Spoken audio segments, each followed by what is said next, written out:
He said, when you forgive people who did bad things to you, it's a treat you give to yourself. So you can free your mind and eventually change people's mind.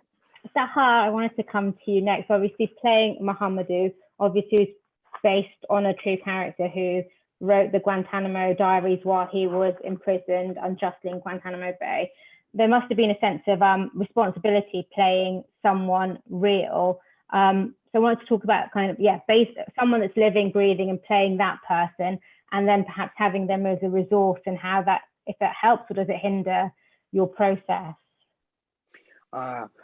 Yes, of course, it helped me a lot to meet him. By the way, guys, I've seen your movies and your performances are great. Congratulations. I loved it. And the movies as well. When I have to portray a real life person, I like to meet him and spend time with him. Not especially to mimic him, because when they're not famous, you can take some liberty. And except for Charles Sabraj, it was different. Anyway, the responsibility, especially with Mohammed, was very important to me. We're dealing with a real person who's been held 14 years in Guantanamo without a single charge against him. He's an innocent man. So to me, it turned out to be even more important than cinema in itself. It was beyond that. So the first audience member I wanted to please was Mohamedou. And when I first met him on Skype, I had read the book. I knew a lot about him and his philosophy, but I couldn't really understand and put myself in his body. How could he be so nice, good, and how could he be forgiving everybody? So I was like, now we're just the two of us. Maybe you can tell me you still have some anger or something. And I was like, no, not at all. And he told me something very important that I took from me in my life. I'm trying to. He said, when you forgive people who did bad things to you, it's a treat you give to yourself. So you can free your mind and eventually change people's mind. And he succeeded. He did it with his guards. He did it with the people who were surrounding him and some audience members. I had some messages, and especially a guy who sent me a text saying, I'm in a DM or something. And he said, I was part of these people who hated everything that was connected with 9/11. I was so stubborn that I even stopped a relationship with a very good friend of mine because he was Middle Eastern. And when he watched the movie, he called him back to ask for forgiveness. So you understand why I'm saying that sometimes movies are beyond cinema, because it can help people with preconceived ideas to change their mind and maybe look the world in another direction. Well, that's the whole. You get to see a world that you, in this case, hopefully that you never get to experience yourself, but just for kind of those 90 minutes or 120 minutes, get to experience a life that you'll get to travel to a place, you'll get to see people that you might never know in your own life, and it kind of obviously opens up your level of humanity to people. It kind of is understanding. Adarsh, coming to you, so understanding Balram's universe. That must have been quite a feat, kind of playing, you're playing polarities, you're playing two sides of an extreme at times, and kind of two sides of the human condition, emotional spectrum. How was it to kind of play those two sides? And am I right in thinking that kind of you filmed the end before you filmed it wasn't obviously filmed in chronology, and you filmed the end, so then having to flip that that experience in your head as well? Yeah, that became really challenging. Actually, to start things off, one of the first things that I really wanted to do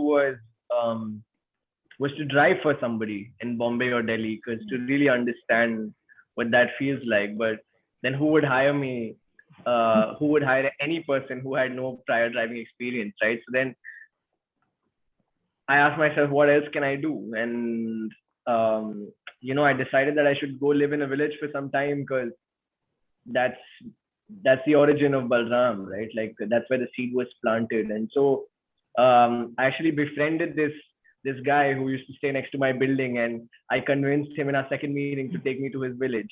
And I told him not to disclose to anybody that I was an actor, not even to his family. So everybody in the village thought that I was his friend, and he's a writer, yeah. So like everybody in the village thought that I was his friend who was helping him write a story about the village.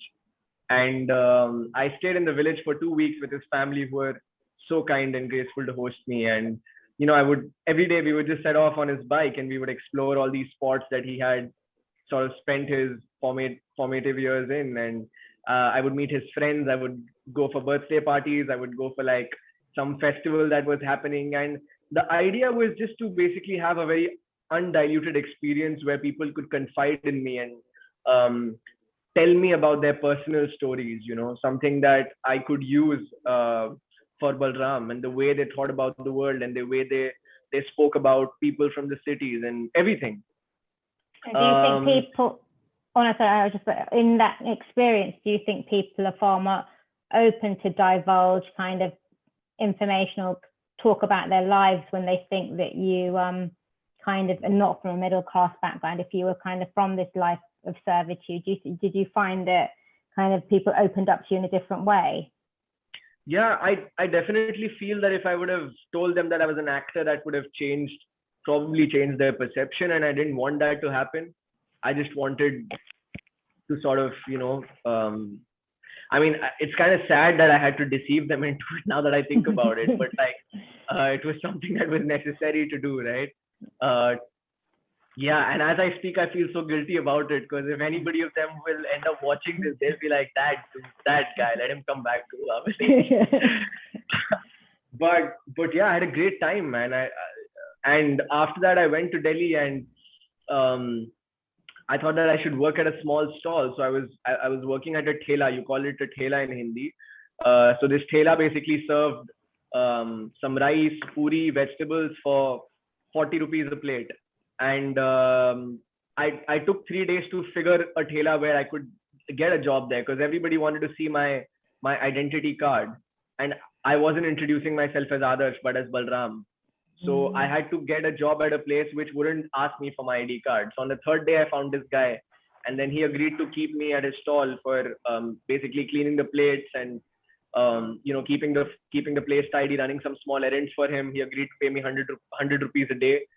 And I think those 15 days were very, very crucial for me to understand Balram, to understand how invisible and insignificant in a way his existence is, right?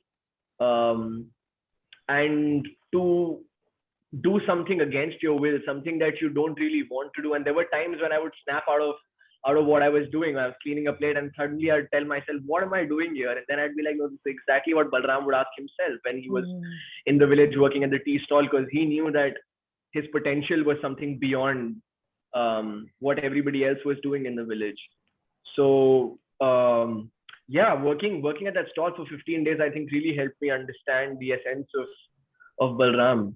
And thereafter we did like a bunch of I'd say readings with all the actors who were cast for the film. So that became, I mean, it was very gracious of Ramin to ask me if I was interested in doing something like that, because that really allowed me to sort of experiment with my scenes, like much like a boot camp, right? To try out my scenes in different ways and to see what's working and what's not.